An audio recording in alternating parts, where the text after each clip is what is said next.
Welcome Internet, the psychologist casual review, and today we're going to be reviewing The Broken Mirror, The Handicapped Child, His Family, and Psychoanalyst, written by Simone Korff-Sausse. So to the extent of my knowledge, this book has never been translated into English, and it's quite a shame because it's a very, very important book for anyone interested in the question of disability and its impacts on the mind of the child, the family, and society on the whole. So Simone Korff-Sausse is a French psychoanalyst, quite well known, and this book is relatively famous in France, and it's often given as a guide when parents have a disabled child. So you can see that it's like basically it's a bit like a manual, a little survival book when something happens. So I said survival, it seems a bit strong, but you're gonna understand why. Because Simone Korff-Sausse explains in this book very well that when the diagnosis of disability is made by a medical doctor during birth or even before birth, it has a massive impact in the mind of the parent. The parent themselves kind of live and experience it as a massive amount of trauma. She says that in her patients that are parents of disabled children often say that they remember the moment where the doctor told them, like verbatim, what problem the child has, and like they remember every single detail, and they remember it as if it were yesterday when it might have been 20, 30, 40 years ago, right? So it's not, but it stayed basically unchanged, unaltered, because it's traumatic. And that's what another important point is, that no parent is expecting a disabled child. Disabled children are always an anomaly, something that should never have happened, or as she pointed out in the book, it's something that only happens to others, right? Except when it happens to you, and then it becomes traumatic. So the trauma is there because the parents, in ways, cannot represent themselves as a disabled child. So one of the big examples she's going to give is that of Down syndrome. When a child has Down syndrome, the parent can no longer daydream about the child, daydream about the future of the child, what he's going to become, what are his potentials, and everything becomes more like a race. It's a race to make the child learn how to read, write, whatever acquisitions they can have in terms of intellectualness or even academically are there to as a race. It's no longer about daydreaming, about taking time to play with a child. It's about learning. It's about trying to do as much as one can to compensate this disability. And it makes the parent go into, in a way, survival mode rather than enjoying the relationship with the child. That the parent can no longer daydream the child as an equal. In a very interesting twist, it's as if the child was going to always remain a child, i.e. a dependent being. And that's what disability provokes in people, is that it's a disequilibrium that will never become equal, like with other children. Like at some point, both are adults. With disabilities, even though they become physically adult, there will always be intellectual limitations, which will mean that they will never reach that point of equilibrium with the parent. And the parent suffers from that. The parent understands what is going to happen. And often it's something that they see as a nightmare, because one of the sins of children, and when parents are expecting children, is that they fantasize about the child. The child is going to be an engineer, a doctor, someone that's going to be powerful or good or change mankind. But when there's a disability, that ideal just crashes. So what normally happens with children is that they bit by bit destroy this ideal, but it's like slowly but surely, right? In disability, it's like a crash. It's a plane crash. It's no longer a plane landing, right? It's a crash. And in that crashing, there is no longer any room for the grandiosity of the parent or the narcissism of the parent. Its narcissism of the parent is hurt. The self is wounded. And often she says that parents themselves start to wonder, what have I done wrong? why am I punished like that? And those fantasies are much more deep than just a level of education. Like even people of very high education, like doctors, professors at universities, and so on and so forth, even those people with high levels of education still have the fantasy that they've done something wrong. And Simone Korff-Sausse explains that this harkens back to the Oedipus complex of the parent. That, for example, because they've had a child, because they've destituted their own parents, they are punished. In terms of fantasies, they feel that they have been punished because they have tried to reach the stars, and they're punished for their hubris of thinking that they can go beyond what the parents themselves did. Or sometimes they can feel that there is a curse, and that the child is the manifestation of the curse, intergenerational curse, like trauma, incest, and so on and so forth. So there's a lot of fantasies that are embedded in the question of disability.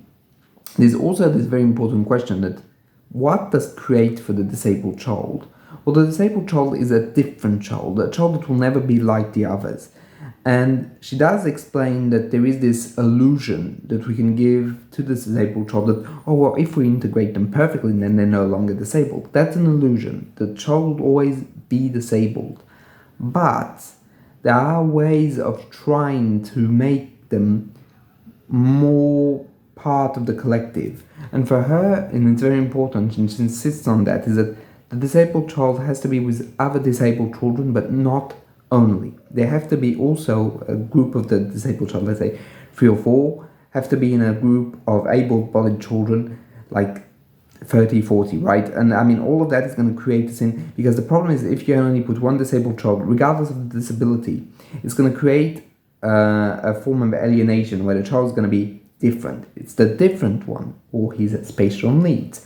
But if you have a whole group of them, where it's just like, oh, well, they're there, they're the subgroup, right? Like we have the Goths, we have and you get the idea, right? The little categories, right? But if they're alone, well, they have no one to identify with.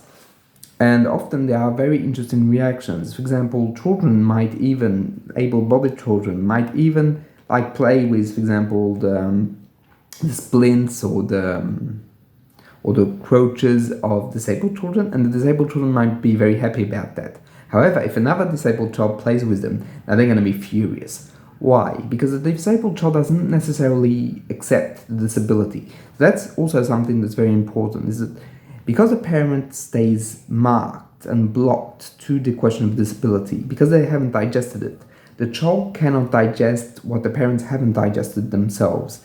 Therefore, that question of disability can be a very, very painful one. And it's one that I've also seen to be very painful in intellectually disabled adults. That it's not something that just goes away or something that you just like, well, I'm over it. No, it always stays something very painful, because these children have not just wounded the narcissism of the parent, they've blown it up. And that creates an internal form of guilt.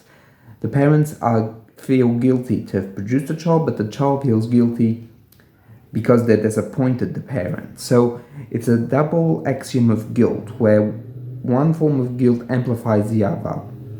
And often what is very complicated with the relationship with parents of disabled children and the children themselves is that fundamentally the parents cannot show their aggression. So it might seem very bizarre to say that like that, but there is a normal level of aggression that is needed. For example, like saying, oh, well, come on, you're annoying right now, or oh, now you have reached a point, you're going in your room, right? All of that normal limits, but human form of aggression, that form of aggression that allows us to grow and to also put boundaries onto others. Well, that form of aggression is non-consciously present with disabled children, because the parent themselves, at their very core, and that's what Simone Korff-Sausse explains, that there is this fantasy at their very core that they should have killed the child, the disabled child, that they could have like just gotten rid of it, be it by aborting, having medical procedures, and so on and so forth. And it's often something that the doctors told them. When a child is born, the doctors do tend to say, you have the choice. What does that mean? Well, it means that you can get rid of it by giving it up for adoption, which is something that parents still have in their minds years and years and years after, when the child is grown up. Because fundamentally, for themselves, there is a fantasy of, I could get rid of the child. And that never goes away. Therefore, because that's so consciously unacceptable, the parent has to repress that aggression and create a reactionary formation in which the parent just gives love, care, and all aggression is gone, but it's also very fake. It's also not tenable. And often, those feelings of aggressions just like are unconsciously there, therefore they still have effects in the relationships, in the dynamics, but the parents themselves can't use them, can't. In a way, it's as if there was stagnant water, that the water is not free-flowing, not fluid, it's stuck there and it's unusable. And that's a problem in the relationship, is that, for example, that there is no spontaneity, right? Or there's no authenticity, because the parent is always overcompensating that first movement of aggression. And when I say parents, I do mean parents, because she does explain very well in the book. Often we think of disabled children, we think they're mothers, but the fathers might also be very affected, and they might even feel themselves to not be masculine enough because they've produced a disabled child, or that something in their manhood is broken because they have a disabled child. So it's not just the women with, how can I say, guilt and feelings of not being adequate enough. Men also have those feelings as well when they have disabled children. And here I have to say that those feelings are universal. They're not good and they're not wrong, right? They just are there, at least according to Simone Korff-Sausse. And in my clinical experience, it's very accurate. Like, she nailed something to the very core. She also says that there is a problem with the medical field in regards to disability. Because as we were saying earlier, they tell the parents that they have the choice. But it's not just that. It's that the doctors themselves feel powerless against disability or for disability, because it's more occupational care or like chronic. They can't heal it. Therefore, there's a form of rejection of the medical body of disability as well. Like, I mean, in the minds of many doctors, it's like, who could ever stand to have a disabled child? Because we can't heal it. And we are powerless. Therefore, at the core, we don't like it either. And this creates a dynamic in which the doctors subtly push the parents to abortions, to giving up for adoption. It's very subtle, right? And I'm not saying that all doctors, or that they consciously do it, or there's a conspiracy. There's none of all that. But it makes them feeling so powerless. That's what Korff-Sausse explains. So powerless that they are not at ease, and they want to throw it on. And that's what they do when they give the diagnosis. Often it's like cold, quick, and just factual. And for example, they don't tell the parents they don't even try and see if the parent is traumatized. It's like, this is that, and this is how it's going to work. If you have any questions, ask them now, or we just end the interview. And as the author says, you're not going to have all the questions you want right now. Like, I mean, because of the shock, you're just taking in the information. You don't necessarily have that mental space to even question what is happening. And that's one of the very limits of the medical field. Another interesting fact is that she says that disability questions the whole of humanity. Because the disabled people are so different, that they question what is human and what isn't human, what is different and what becomes too different. And often there is these fantasies of eugenics that come in when we talk about disabilities. So they don't come in directly. Often people don't like talking about it, people hide it, but there is always this question of, to to what point do we consider a human, right? When they can't move, are they human? When they have cerebral palsy, are they human? When they have Down syndrome, are they human? And it opens up a whole plethora of issues. And because of all this contrast and all this complicated mix of feelings between hatred, disgust, denial, dismissal, it's not easy for anyone to integrate all of that. So therefore, there is at a societal level reactional formation where it's like we don't hate them, we love them, so therefore we're going to take care of them. But even that care is very, very strangely focused, because we don't create new structures to take care of them.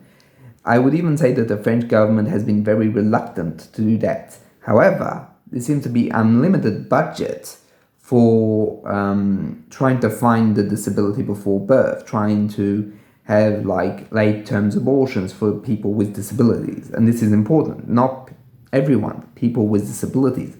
There is a lot of effort done for that, and not for helping them in the daily life. So you can see that there's a real ambivalence.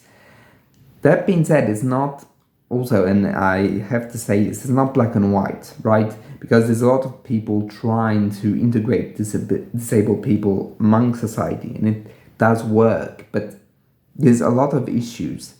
And often when parents seek the help of professionals, what's very complicated is that medical doctors do tend to show themselves more keen on a solution, but people that help disabled children, like educators, like physiotherapists, like speech therapists, psychologists, obviously, and so on and so forth, do tend to have a better image or try and push the other way, like, no, you should keep it. There's a lot of hope, there's a lot of the good things, and the problem is that the parents, in a way, have to make a choice of keeping the child or not keeping the child, of taking care of the child or not taking care of the child. But they're always going to have a lot of people, because it's so emotional, they're going to have a lot of points of views. However, one should just expose everything that there is to expose to the parents and let them have their choice, be it a choice that's heartbreaking or not heartbreaking for the individual perceiving the choice, right? And that's a very important factor, is that disability and what it implicates is always going to be complicated for everyone. That the disabled children and then adults question who we are because of who they are. And in this instance, Simone Korff-Sausse, the author, presents a little girl with Down syndrome that would often go out of her way to go and see people and say, I have Down syndrome, what do you have? And what she says is, at this moment, beyond the gamification of the relationship through that question, what she's deeply asking is, I am this, I have been labeled this, but what are you?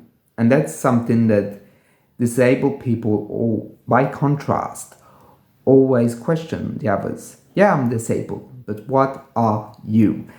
And that what are you is something that not everyone can handle.